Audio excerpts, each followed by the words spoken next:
Hello, everyone. Welcome to the Stephen Kingcast, one man's musings on the works of Stephen King. Each week, I will review one entry in the bibliography of Stephen King in the chronological order of publication. And this week, I took a break from the books in order to slog through the adaptation of Firestarter.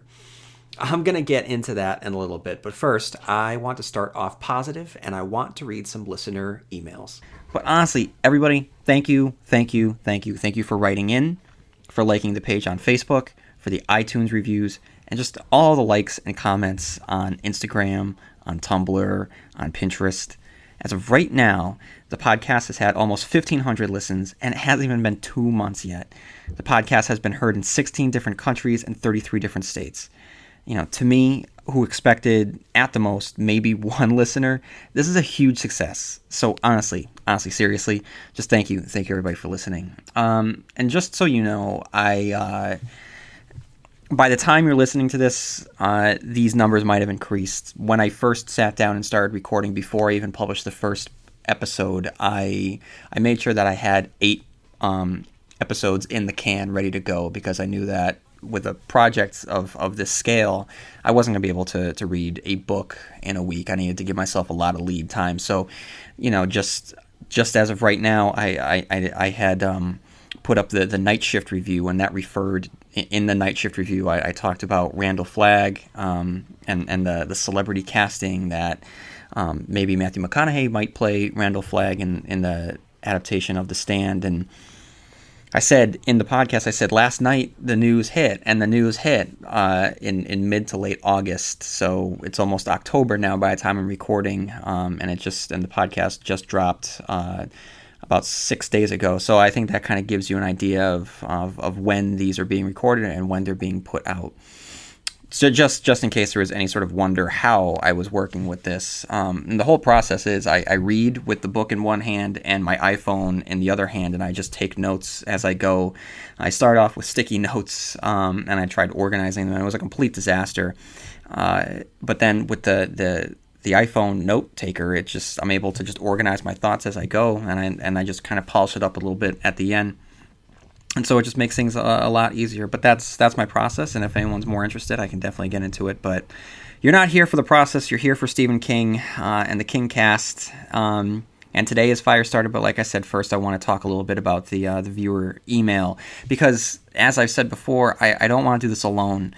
This is my voice, and it's my thoughts coming at you on a week-to-week basis, but I definitely want you to be able to share your experiences with Stephen King, your thoughts on my thoughts, and that's not necessarily just an invitation for you to just write in and say, you know, I agree with you. I really do want you to write in if you don't agree with me, if you see something different in the text or in a movie. You know, the Shining review just came out, not last week, but the previous week. So I'm really hoping that there's a lot of dialogue around your thoughts of the Stanley Kubrick edition. I'm going to read a couple emails that discuss it, but I definitely, you know, the more that you can share, you know, I think that the better that we all are. Like I said, the whole point of this is to really put King back in the cultural conversation. And I think that the more we're able to talk about it, the more we're getting close to achieving that goal. So, first is from Clayton. And Clayton writes, "Loved the Carrie book podcast. Loved the introduction. I became a King fan as a child. I was very into watching scary movies and not really into reading. Once I started watching It, Carrie, The Shining, Cujo, and Pet Sematary, or however he spelled it, I instantly wanted to start reading scary stories. So I started off with Carrie, then Salem's Lot, then The Long Walk. Wow, loved that one. Then later I would purchase but never finished Bag of Bones and Everything is Eventual. Because I never finished those books, I kind of strayed from King. I got back into reading just recently, around 27 years old, reading the Wicked series, totally different author, I'm sure you know. Once I finished all 4 books, I was looking for a new series to read because I enjoyed that series so much. Well, I remembered King having a series that I thought was about 3 or 4 books called The Dark Tower. Boy, was I wrong. I'm on the 3rd book now and read a short story in Everything's Eventual on The Dark Tower. I have to say, I'm going to be a huge fan.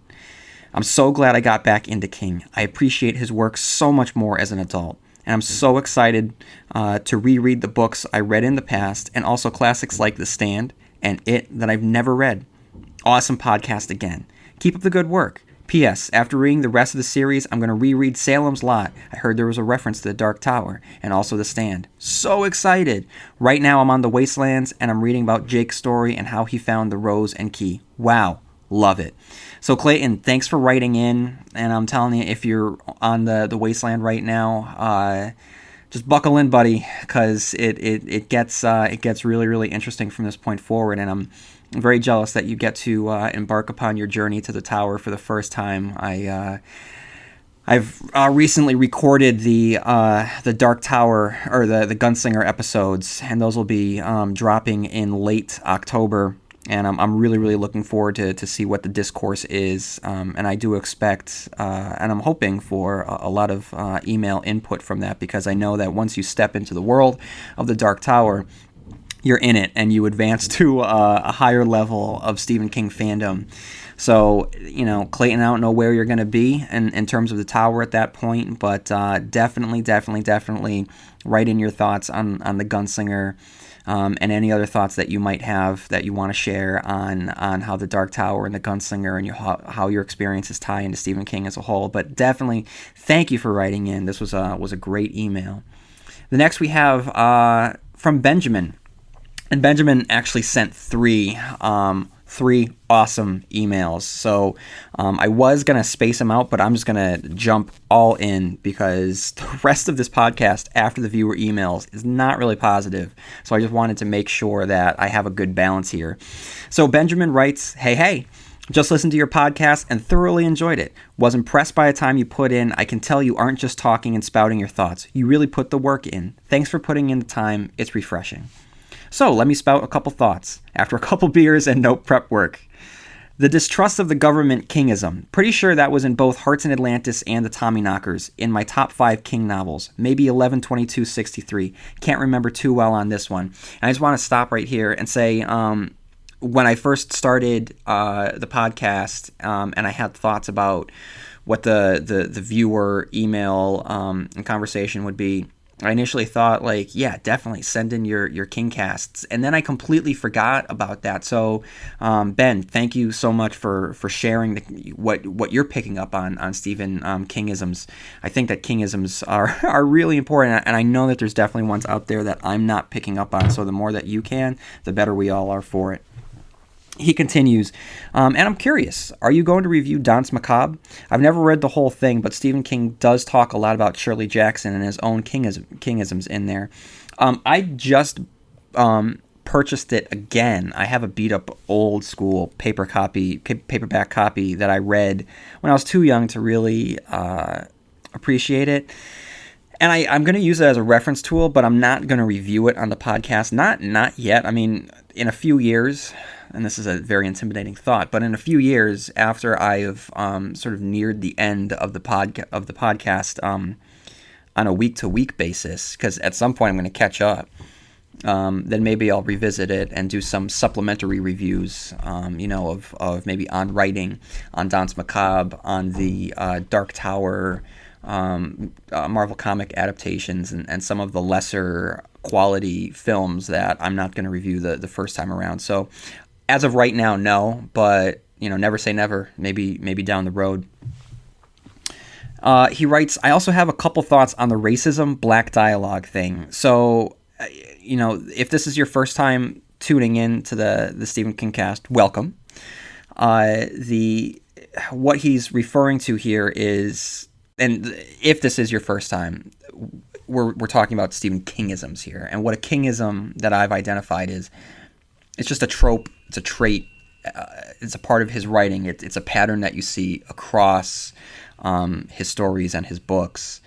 And one thing that he tends to do, he sometimes has characters that happen to be black speak in kind of a jive or old-timey, plantation slave dialect, which I just, as I've said, I haven't really criticized it much, just explained that I haven't quite decided how I feel about it. And the terms of the racism, when he says racism, I don't mean that Stephen King, and Ben doesn't mean that Stephen King is racist. What that means is that Stephen King uses racism to define a villainous character or to point out that a character is not supposed to be liked. It's sort of just like really bad frosting on a foul cake.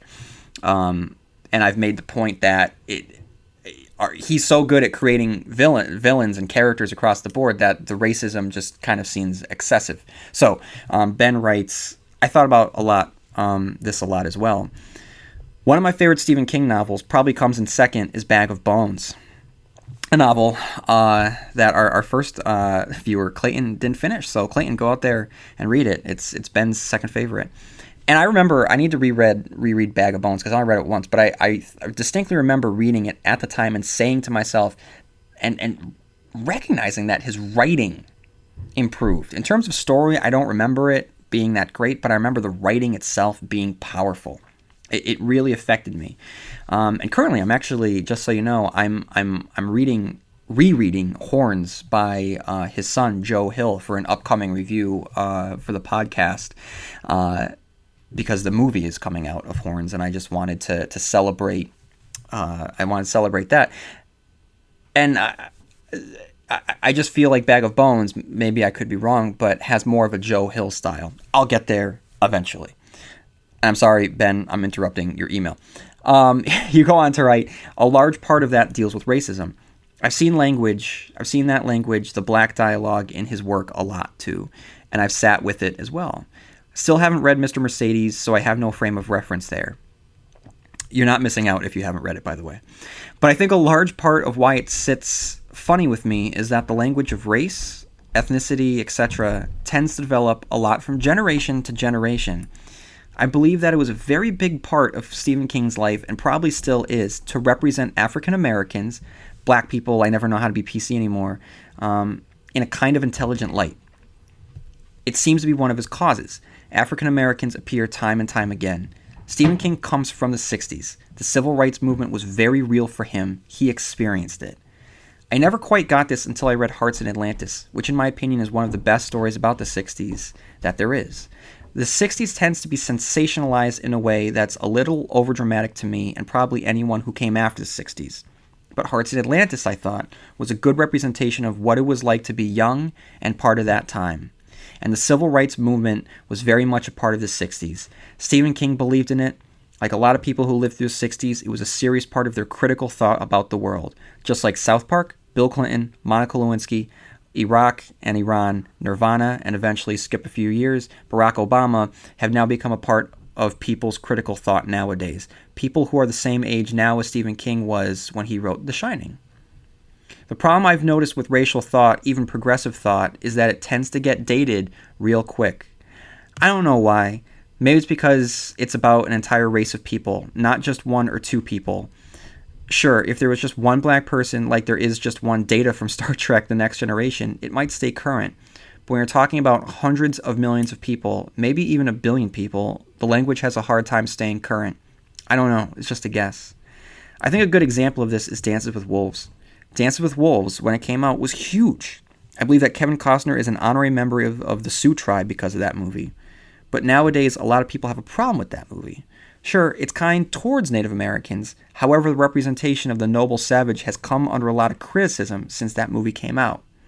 Nonetheless, at the time, it was very well received and probably did a lot of good in regards to critical thought towards Native Americans, especially in comparison to a John Wayne film. However, since then, the language has moved on. I think that Stephen King suffers from the same curse. Current and edgy at the time, but sadly dated 30 plus years later. Just a thought, could tell it was a weird topic to broach concerning Dick Halloran in The Shining. But it's a topic that will come up again with Stephen King because it is a part of his work. And it's a controversial topic, one that has the potential of offending people. I can understand it being awkward, being an awkward one to deal with as you put a podcast out into the universe. You could have easily have just left it out, not mentioned it, accolades for going someplace uncomfortable. Thought maybe my own little diatribe could help. Anyway, I hope I didn't go on too long. Thanks for listening. Enjoyed your cast. Looking forward to more. Best to you, Benjamin. Ben, thank you so much for writing in. Thank you for sharing your thoughts here on this particular Stephen Kingism. the whole point of this podcast is to put Stephen King's works into the context, of his time, his works into context of the whole. And I think that you did an outstanding job, certainly better than I could. And I haven't really, I've kind of danced around it. I haven't jumped in because I don't know. I know that I don't know enough. And I believe a friend of mine uses a quote. I think it's from Harlan Ellison, I want to say. But it's a quote that stuck with me, and I'm paraphrasing, but it's along the lines of, everyone thinks that they're entitled to their opinion. They're wrong. They're entitled to an informed opinion. And I think that's so powerful. And I know that I'm not informed enough to have any sort of opinion on the subject. But Benjamin, everything that you say sounds very, very right. And it speaks to Stephen King because, as I've said, he's not racist at all. He clearly is someone that advocates for the little people, for the underdog, for everyone. He looks, his whole writing's about the good of humanity. So clearly he's not, which is why these little things really stick out. But I think that they stick out now because this is the day and age that we live in. So just thank you for writing in. This was an awesome email. And then Ben writes in again about The Shining. And he writes, The Shining is King's scariest book for me. I found a beat-up copy in a free books box at a library. I wound up reading it in an empty apartment, no furniture, no company. My wife had moved to our new apartment in a new city, and I was finishing up our old life in our old house in our old city. I was sleeping on the floor in a sleeping bag. There was no furniture. The floor was made of wood. There were a lot of echoes in the dark. It really intensified the whole experience. Made The Shining's empty elevator all the more scary. I had dreams about strangers standing over me and just staring at me. That's terrifying. I could feel them in my sleep. I'd wake up and lay there, convinced they were still there, staring at me in the dark. Eventually, I'd gather enough courage to reach for my lamp. It was a very small distance from the sleeping bag to the lamp, but in the dark, some unknown stranger staring down at me, it felt so very far. Once the light came on, of course, there was no one there, and I could never go back to sleep.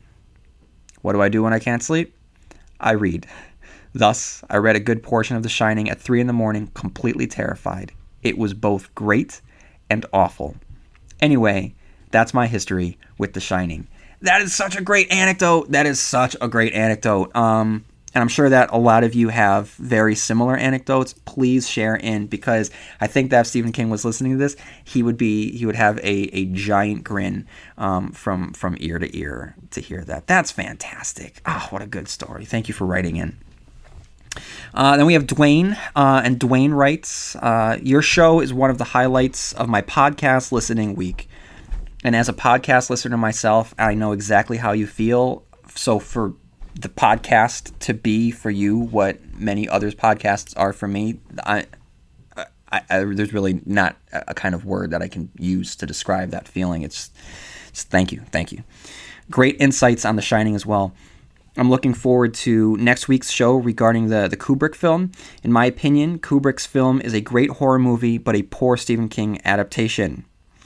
I totally understand King's frustration with the film, but it did bring high-profile exposure to SK during his early career. So that's a win.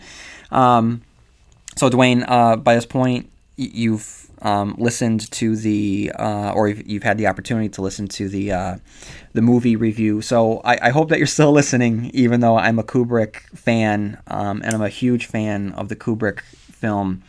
So if you have not listened to the reviews so far, and this is your first time, I review the film or the book first, and then the movie. So if you're a fan of the book and want to get a pure book review, you can certainly do so. And if you don't really know the book that much and you just want to tune in for the movie review, you certainly can. And I break down the book versus movie in the movie review, so you can head to those episodes there. And then Ben is back, and he writes in about The Shining movie. Enjoying the dialogue you're creating. Thanks ahead of time for reading my thoughts and my 2 cents. I can go on about Stephen King as we know, but oddly don't know that many people I don't know that many people I can have in-depth discussions about King with in my day-to-day life. For some reason, King fanatics, are never where I am. I know they exist, though, and that's the point of this. I want to be able to bring us together so we can have these conversations. So, Benjamin, I'm hoping that someone writes in a response to your awesome emails so far, and we can continue the conversation that you've begun here. So Ben continues, my major thought I had on The Shining, book versus movie, was that the Overlook in the book had much more of a personality. It felt much more responsible for Jack's transformation. And I don't recall in my review, in my book versus movie, what I said I thought won the battle between book or movie. Did I say the book? I think that I should have said the book. Or was it a tie? It might have been a tie. I don't know, but I completely understand. I agree with that. Also, how Danny's powers, his shining, powered up the hotel. I never quite got that from the movie. Agreed. It seemed more just a freakish series of events. Yes, I completely agree with that. Whereas in the book, Danny's powers, Jack's tragic flaws, and the nature of the Overlook all seemed to combine into this fierce and tragic series of events. Totally true. It just so happened that really wasn't Stanley Kubrick's interest, but I didn't really ever look at it like Danny's powers, Jack's tragic flaws, and the nature of the Overlook seem to combine that way. Like they're the three out of control cars just heading in the same direction for this massive collision. The movie felt a little bit more like Jack being in a haunted hotel caused him to go crazy. The book felt a little grander to me, as if the Overlook had more of a plan than that. And I believe that it did. The Overlook in the book is much more manipulative, much more sentient. It is an entity, whereas in the movie it's a thing. It's a dark thing, it's an evil thing, but it doesn't seem to have a thought process. It is like the rest of the movie. It's pure feeling. It's tone. It's the tone. It creates a mood, it creates a feeling and an emotion within you. It changes who you are on a fundamental level simply by being what it is. It's a completely different experience. But yes, I do agree that in the book, the Overlook was a creature.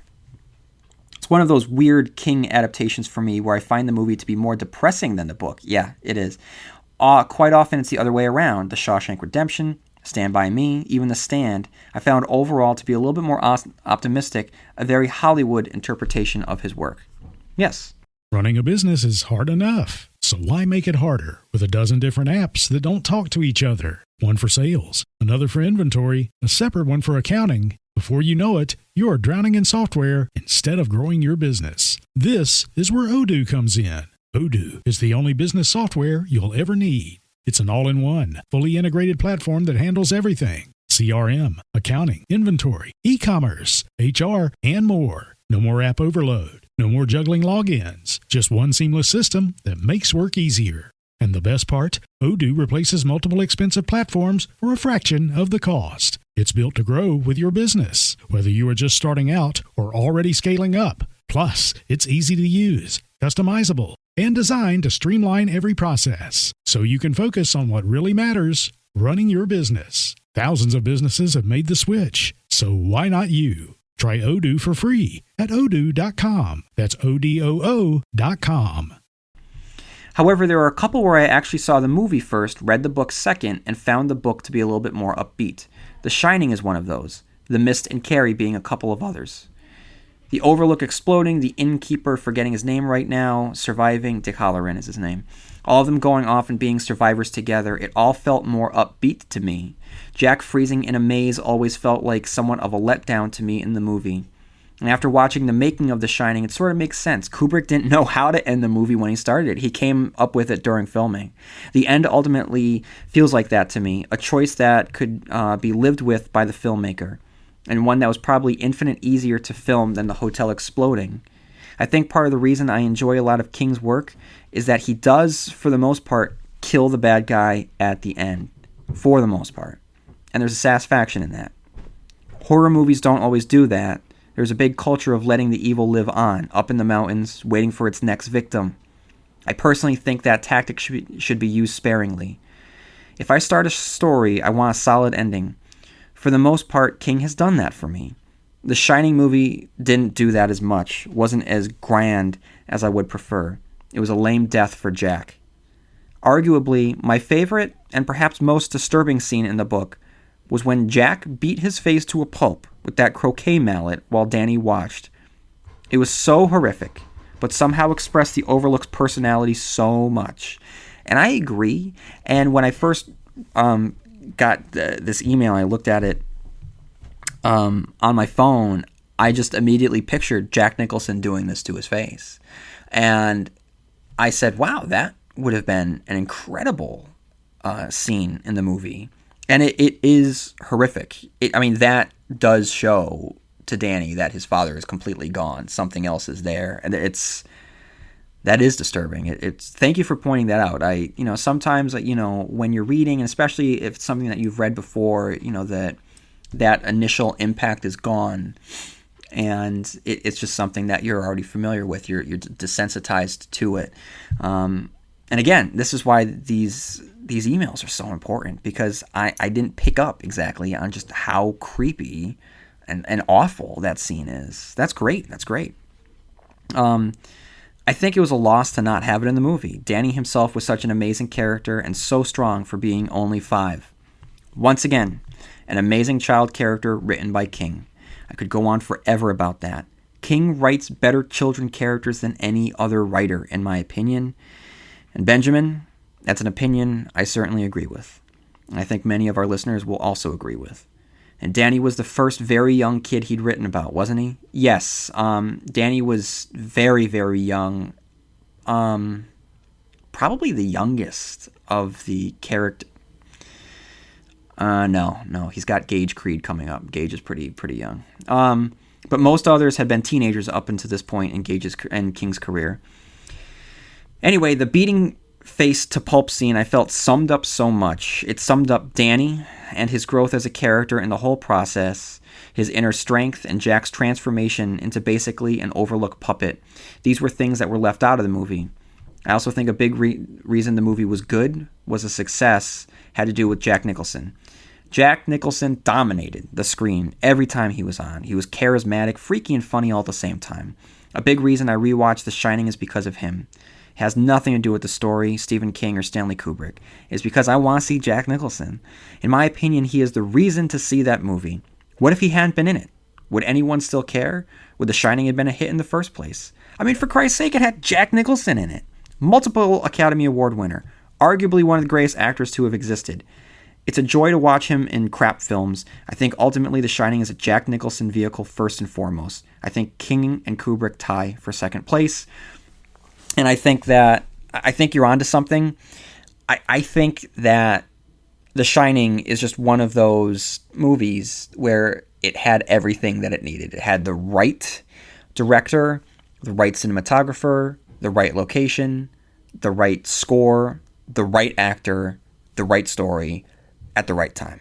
I think if any one of those things was missing, it would not be The Shining. But none of those things were missing, and it is The Shining. So I don't think the movie would have worked with Jack Nicholson. I don't think the movie would have worked without Stanley Kubrick. I don't think the movie would have worked if it didn't have those sweeping location shots. I think that every single aspect of that movie and what that aspect contributed helped make that movie the movie. Anyway, I hope I haven't gone on too long, Benjamin writes. Like I've said, I've had King opinions bottle up inside me with nowhere to go. Hope it wasn't a bore, and thanks for listening. Best to you and looking forward to more podcasts. Thank you, Benjamin. Keep these emails coming because these emails are awesome. Thank you. And Heather from Ireland writes, Hi, my name is Heather. I'm 23 and I live just outside Dublin in Ireland. First off, I just wanted to say thank you for making such an amazing podcast. I'm addicted. You're welcome, and thank you for writing in. You commented on a photo of me and my collection on my Instagram, asking me what my favorite King book is, and I said it's between The Stand and It, but I really couldn't choose. I've had so many favorites, but wouldn't want to describe myself as a tower junkie. I'm halfway through the saga now, and I'm enjoying it, but I feel I'll always be a stand-alone novel kind of girl. Stephen King means so much to me, and I've been reading him for the past 10 years.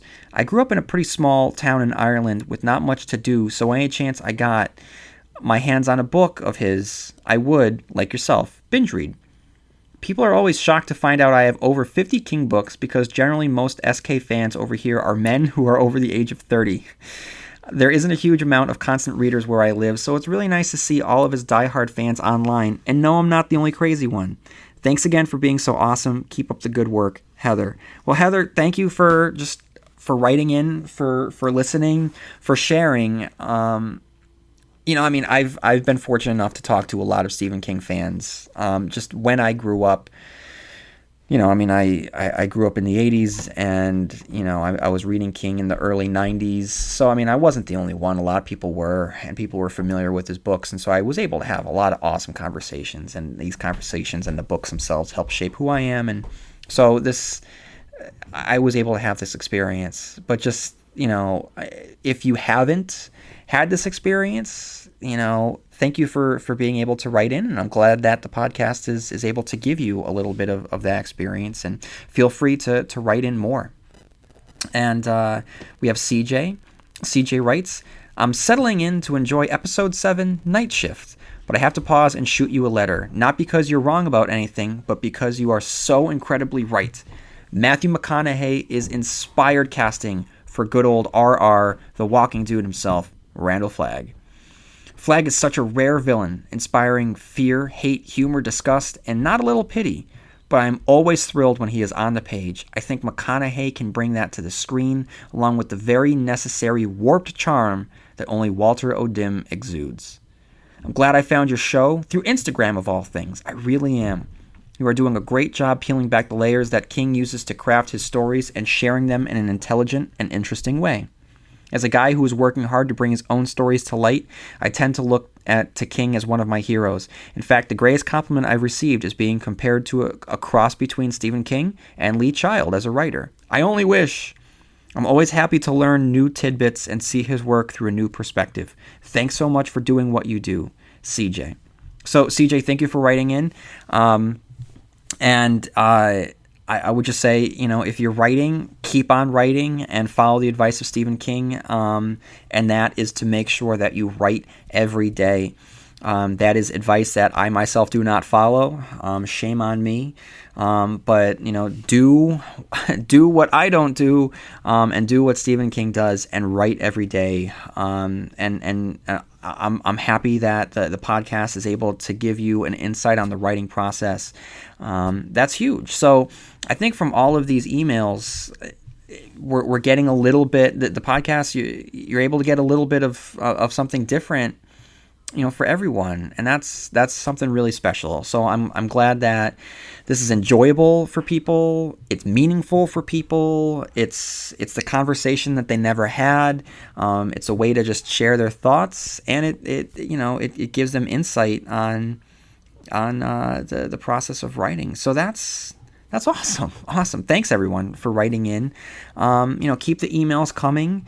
Like I said, we have the Dark Tower review coming up soon, and I would love to share as many thoughts on that as possible. And I don't want to toot my own horn, but I did record the Gunslinger episode a couple weeks ago. I'm pretty proud of it. It's a good one. So for those of you who are Gunslinger and Dark Tower junkies, I knew that I had to do this one right, and I feel as though I did it justice. So look forward to that. Thank you everyone for listening. Keep writing in. If you haven't written a review on iTunes, please feel free to do so. I think that the more iTunes reviews it gets, it sort of bumps it up, and that means that more people will be able to listen to it. That means that your thoughts will be able to be heard by more. It means that Stephen King, the discussion around Stephen King will be listened to by more people. So, feel free to write that iTunes review. feel free to write in and share your thoughts at stephenkingcast@yahoo.com. Feel free to look at any of the Instagram pictures and, participate in that conversation. On Instagram, Stephen Kingcast. On Tumblr, Stephen Kingcast. You can like the Facebook page, Stephen Kingcast. Twitter is Stephen Kingcast, and Pinterest is Stephen Kingcast. So there's so many opportunities to engage in this and not just listen to it, but you can be an active participant as well, and that is the whole purpose of this. Because we are all constant readers together, and I think that's important for constant readers to be able to talk to one another. So feel free to do so, and I'll do what I can to keep that dialogue going. And now, ladies and gentlemen, it is time for the review of Firestarter, the movie. And my first thought while I was watching the movie is, what the hell am I watching? The groovy jams of a slow disco beat play out over the Universal logo, and I'm half convinced that I'm about to watch a biography on the life of the Gibb brothers. Slow synthy sounds play out over a black backdrop with twirls of smoke whispering around the red-tinged lettering of the movie's stars and production cast. Once we get past the strange disco ball-sounding opening, we cut to Washington, D.C., where we meet Andy and Charlie. The scene plays out nearly beat for beat as the novel. Andy's carrying Charlie in a rush, pushing his way through an endless crowd while being followed by the exposition police. And listen, I need to get this out of the way. I'm not going to make any qualms about this. I thought that I was kind of polite with the Salem's Lot adaptation. I'm not going to be nearly as polite with this. This movie sucks. I'm sorry. And the dialogue is pretty atrocious. And I just mentioned the shop agents as being the exposition police because in their oh-so-natural conversation with one another, state, whatever you do, no eye contact. He can make you do what he wants. And this immediately lit a fire under me, pun intended. First, it's bad writing. It suggests that at least one of the three shop members doesn't know why he's there in the first place. Maybe he thought they were going to go to whatever club the opening music was playing from. Second, it ruins the reveal of Andy's push. Let the audience find out about his powers by showing us his powers. We'll figure it out. We don't have to be told what we're about to see happens in a few moments. This reeks of studio interference, and it isn't hard to imagine an executive making a note on the script and saying that it should be clear, just so you know there isn't any confusion. This train of thought is so insulting, and it gets me every time, and it gets me so many times in this movie. In fact, because we don't even see the guy who says it, I'll bet that it took place in post-production and was just inserted ungracefully into the scene. Two of the boneheads jump out of the car and chase after him. It's a good decision and adds a bit more action to the scene. However, the dialogue rears its ugly head again with Charlie telling us how she feels and what is happening. "Daddy, I'm scared," she says, and "Daddy, they're coming." Either Charlie's a bit slow or the screenwriters think we are. Andy hails down a cab, jumps in, and shows us exactly what the shop agent just told us a second ago. And again, it would have been more effective if we just saw this happen so we could go, whoa, what just happened? That's interesting. That's crazy. But nope. That scene was undercut. Our legs were cut out from underneath us. The wind was taken out of our sails, whatever you want to say. So the cab driver starts driving and ignores Larry, Curly, and Moe, who try and jump through the windows. I think the scene is supposed to be tense. I think it honestly is, but to me it just comes across as kind of goofy, which pretty much sums up the entire movie. The following exchange between Andy and the cab driver doesn't ease my concerns and has all the subtlety of an elementary school performance. "Oh no," the cab driver says, and stops the cab, not for any reason other than the script tells him to, and then Andy grabs his head and gives an Oscar-worthy demonstration of telepathic acting. Rule number 1, if you play a character with any sort of mental powers, you must always raise your hands to your head. It's a super subtle way of reminding the audience where your powers came from. Just in case we might forget, you just point to your head. When Andy pushes the driver into seeing a $500 bill, the cab driver continues the already established tradition of just blurting out the obvious. "I ain't turning down no $500, he exclaims. Andy closes his eyes and we get our first flashback to the Lot 6 experiments, which play out like a parody movie set in the 1970s than an actual 1970s movie. between the 70s bearded proto-hipster and the woman who literally says, "Right on, man," off-screen to Vicky's question. It's just too much too much to take seriously. And then Andy, that charmer, leans in and shows that he's as much a victim of obvious dialogue as anyone else. "I'm broke too," he croons. Oh, Andy, what a charmer. What woman doesn't want to get swept off her feet with an admission of a lack of financial planning? Chalk this one up to no shit. Andy, you're in college. Everybody's broke, buddy. Props to the 70s bearded proto-hipster who delivers the line with a reading straight out of an after-school special. I can't do it justice. I'm just going to play it. But he serves this one up for a home run. This is great. Are there any questions? Dr. Wanless, is this experiment being done by the shop? Director Mark Lester tries to make the experiment scene trippy, but again, it comes off as really, really cheesy. Adding an echo effect to everyone's voice isn't enough to create a sense of drug-induced unreality, and the subsequent scene between Vicky and Andy is hard to stomach, with the following line, and I quote, all right, I'm not making this up. "I love you. I've always loved you. I've known you for 1,000 years." Vicky agrees and reciprocates and holds his hand. And we're still in the beginning of this movie. And at this point, I want to gouge my eyes out, much like the guy in the Lot 6 experiments. Andy wakes up again, and the wonderful script requires him to declare, "I have a headache." Andy and Charlie talk about their options, and Charlie, feeling sad for Andy, grabs his head and cries, "Poor Daddy." No, not poor Daddy, poor me. I have to watch this. Unlike the book, Andy is the one who pushes the change out of the payphone. It's a smart decision, I think, and it streamlines Charlie's power. In the novel, she was a Firestarter, telekinetic, psychic. Here, she's just a Firestarter with a little bit of psychic ability, and Andy is now a literal pusher. He pushes things. He pushes the channels on the television. He pushes the change out of the telephone. He pushes people's thoughts. However, the movie demonstrates that aside from Charlie's ability for pyrokinesis, as her hair starts blowing in the non-existent wind, it's clear that she also has the power to instantly turn the movie into a Maybelline commercial. After lighting the soldier shoes on fire, Andy manhandles Charlie.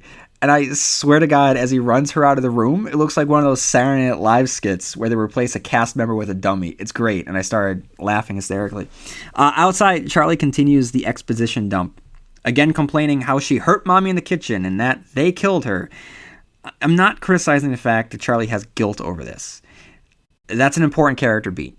What I am criticizing is the way that they address it in the movie. And while on the run, Andy and Charlie jump off the highway, and rather than Charlie rolling onto the highway below, it's an already weakened Andy. And I think, good for you, Mark Lester, you've made a right choice here. Because what it does, it creates a vulnerable, frightened girl trying to revive her father before he's gauge-created. He comes to, and the two of them proceed to just say things that we already know in order to propel the plot forward and to remind us that they care about each other. As if the actions of the character wasn't enough to demonstrate this sentiment. Literally, this is what they say. "You're all I got in this world. I'm crazy about you. I'm crazy about you too, Daddy. We have to find a place to sleep." This is not the way that people talk. And I know that when writing, you're not supposed to write exactly the way people talk. But you do want to write in such a way that it is creating a sense of the way that people talk. You don't convey the obvious, and that's what this is. It is horrible to watch, and when you notice it, and you notice that, and right away, it's apparent that this is the path that the movie's going to take. It's not a good path to go down. The scene segues into another flashback, and maybe I didn't notice it the first time around, but this is straight up out of Wayne's World. It has the exact same fade as the Wayne and Garth's multiple endings to Wayne's World. And my favorite part of the flashback? The shop, just prank calling the house for no reason whatsoever. Whatever. That scene ends, and then we cut to the shop with Greg Stilson riding his bike. Oh, Greg Stillson? I'm sorry. I mean Martin Sheen. I mean Captain Stillson. Whatever. Whatever his name is. Martin Sheen. Again, in another great performance. For those of you who don't know, Martin Sheen's previous cinematic performance was playing Greg Stillson in David Cronenberg's adaptation of The Dead Zone. He plays Hollister with gravitas and tones down the crazy that he just, oh my God, unloaded on the screen in The Dead Zone. I mean, he just chewed up the scenery. It was great. It was a great experience to just sit back and watch this guy go to town. Here, he gives a different performance. I love it. It's fantastic. And along with Sheen, we have the legendary George C. Scott playing Rainbird. Okay, everybody. I love George C. Scott. And I think he also would have played a fantastic Hollister, but I think there is an issue anytime you have a Caucasian playing a Native American. Look no further than the controversy surrounding Johnny Depp's portrayal as Tonto in the recent Lone Ranger movie. Don't get me wrong, do not get me wrong, George C. Scott delivers an incredible performance, but mainly because it's George C. Scott, and he could sleepwalk his way to an Oscar.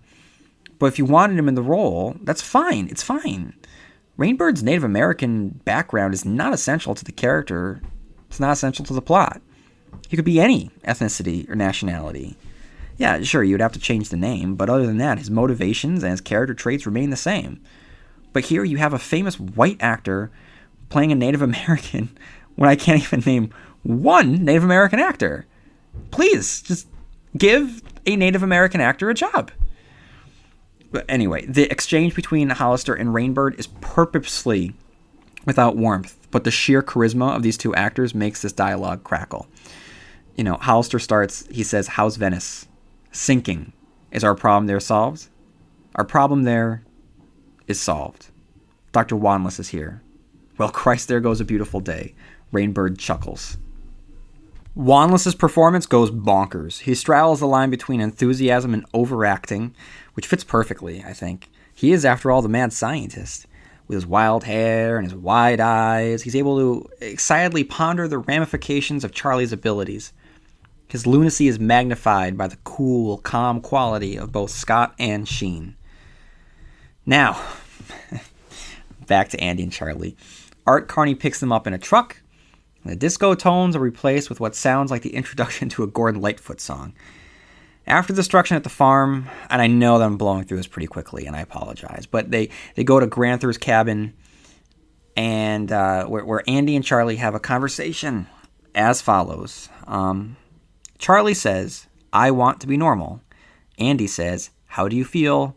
Charlie says, "Safe." And I guess I hinted, well, I didn't hint, I straight up said that I don't like this movie so far. Like, the production value is rudimentary, but what I really should have said was that the blocking and staging is rudimentary. Just examine the scene in which Charlie throws down the shop agents on the farm. Like, if you watch closely, you'll see Andy start to walk down the steps while speaking to the agents.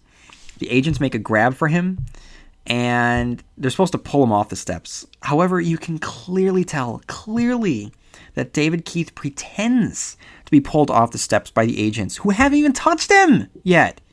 It's as if Keith knew that he had to be in a specific place at the specific time, and it didn't matter how he got there. The end result, it looks like he's falling into the agents while acting like they pull him. It's just another example of this movie not working.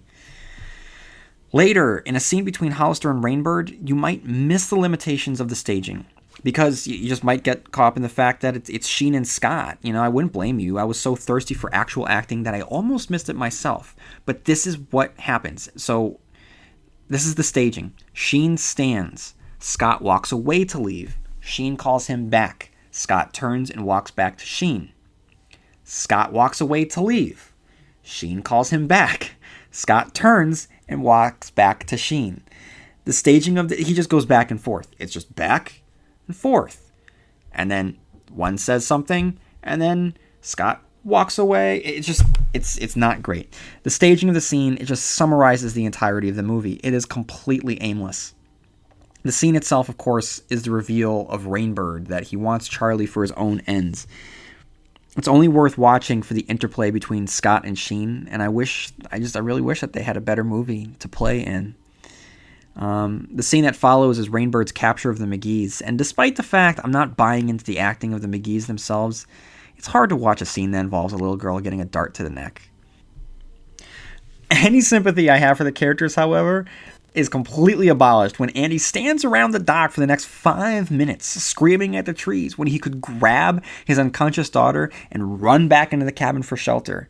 Instead, he chooses to keep himself completely vulnerable, giving Rainbird time to reload, smoke a cigarette, take a nap, and get an oil change before shooting Andy as well. It's like that scene from Austin Powers with the guy about to get run over by the steamroller. He just won't get out of the way. Now, okay, with that said, I do have to give Mark Lester a lot of credit, and this is genuine, for the image of the shop agents emerging from the woods. Dressed in thermal suits, they look like astronauts, and the way they make their way from behind the trees and slowly, it's truly unsettling. It's a creepy image. It's very effective, and it really highlights Rainbird's confidence because he's dressed casually in just jeans and a jacket. It's a great visual that reveals his control of the situation. And I wish that there were more visual images like this in the movie, because that one really stood out. And that is the only real effective shot for me of the movie. Now, from there we get scenes of the McGees in the shop headquarters, which is just such an odd set design. It's like Mark Lister ran out of budget on the fire special effects and had to film the shop scenes in his grandmother's house. Hollister gives Charlie some cocoa, which Charlie begins to talk to because the audience won't understand the fact that she doesn't want to use her powers if she can't tell us the following. No, back off, back off. You are not going to do it, back off. She tells Hollister, even though we just watched her say this to her father right before she took the dart to the throat, say, I said I'd never start another fire in my life. She's one step away from saying, no, I am not going to use my powers because I promised my father I wouldn't do it anymore, and I have to keep my promise until the very end of the movie. Hollister, by the way, refers to Charlie at least 10 times by her name, just in case the audience forgot what her name was, sounding something like this. Charlie, I think it's important, Charlie, to cooperate with us, because Charlie, you're a very special girl. You know you're a very special girl, right, Charlie? Can I call you Charlie, Charlie? The Smurfs have more variety in their sentences than our characters do in this movie. The scene then cuts to two orderlies trying to force something down Andy's throat, and again, because the filmmakers made this movie for Jack Nicholson at the end of One Flew Over the Cuckoo's Nest, the orderly has to say, take these pills, come on, swallow. I'm not sure if this is footage of the movie or found footage of actor David Keith trying to escape production. On a side note, I just realized that I really want to see a buddy cop movie starring David Keith and Keith David as themselves. I think that is gold. Make it happen. In the next scene, Hollister rudely unwraps the presents he's giving to Charlie and then literally explaining what they are. Here's a wind-up cat doll. He says of the cat doll that winds up. Charlie then does what we all wish we could do ourselves and smothers her face with a pillow to put herself out of her misery. Then, just to remind us that George C. Scott is supposed to be playing a Native American, he steps out wearing what looks to be a repurposed southwestern rug draped over his shoulders. Eventually, we get the scene where Charlie lets the shop run experiments on her, and I realize that every time we see Rainbird, George C. Scott gives a smug, silent guffaw that just looks like he has gas. It's as if simply being in this movie is causing him indigestion. And I still can't get over how every time she uses her powers, her hair blows back like she's the star of an 80s music video. And then, oh my God, after Charlie uses her powers, okay, stop. After we watch Charlie, no, that's not even right. Look, after we watch Hollister, watch his people, watch Charlie use her powers, he goes on to explain to them everything they just watched her do. Did you see the water in that tub boil and the temperature gradient? Jesus! Did we get the audio? We got it. We did? Good deal. My God! Did you see what she did? Did you see that? My God! Is there anyone here that has any doubt that she didn't make that happen herself? Not at all, Chief. None. Holy Christ, I knew something was going to happen, but I had no idea. That tray actually flew, and she controlled it. And then she put her power in the tub, and we got it. We got it all on tape, and it's good enough to stand up in court, right up in the goddamn Supreme Court. What are you looking so miserable about? Mr. Sheen, was that a rhetorical question? Because I can tell you what I look so miserable about. Because in the next scene, Hollister and Pinchot provide running commentary for the blind audience during the next test on Charlie. The blocks are starting to burn. Cinder blocks. Good Lord. Anyway, when Charlie and Andy reunite, Andy immediately discovers that John, the exterminator, who he let shoot both he and his daughter from a hiding place by refusing to move, again refuses to move when he finds out that again he is hiding out of sight. Now, when Andy uses his powers on Rainbird, it doesn't work in this movie. The cinematic demonstration of his powers requires a few seconds. His fingers have to dig into his hair like he's cramming for a geometry final. In the novel, Rainbird had him dead to rights, and it was like a Western shootout at high noon. Whoever could draw the fastest was the victor, and when given the opportunity, Andy forced John to just jump because it was the quickest thing he could do, right? Here, he manages to get inside Rainbird's mind and could conceivably have him do anything, like, for instance, maybe tell him to blow his brains out. Telling him to just jump is simply not effective and seals his own fate. Hey, maybe he was trying to write himself out of this atrocious movie. And then it's the end, with both Hollister and Rainbird dead. The end, despite effects, lacks any tension. Yeah, sure, you want to see her burn the place to the ground, but there's no conflict there. And it doesn't help that the only emotion that Drew Barrymore manages to convey is a sense that she's out of breath. I mean, rewatch it. It looks like she just ran a 10K. And she does start to cry when the shop explodes. And in case we forgot why she did, she goes and explains, "For you, Daddy."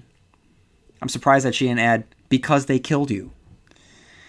So that, ladies and gentlemen, is the movie Firestarter. I saw it when I was younger, and I don't remember it being good, but I don't remember it being like this. This was something else. Now, I'm going to do a very, very short book versus movie section. So Hollister, book versus movie, who's better? Is it the Hollister in the book or the Martin Sheen version of the movie? I'm actually going to go with Martin Sheen. I think that he does a good job, and I think that when you see how different he plays this character than he did Greg Stilson in The Dead Zone, I think you just definitely start to see the range of Martin Sheen. The villain, the Hollister in the book, he's a good villain, but I just think that Martin Sheen's charisma really, really crackles. And I know that I was, cracking on the scene earlier where he just describes everything that we already saw, but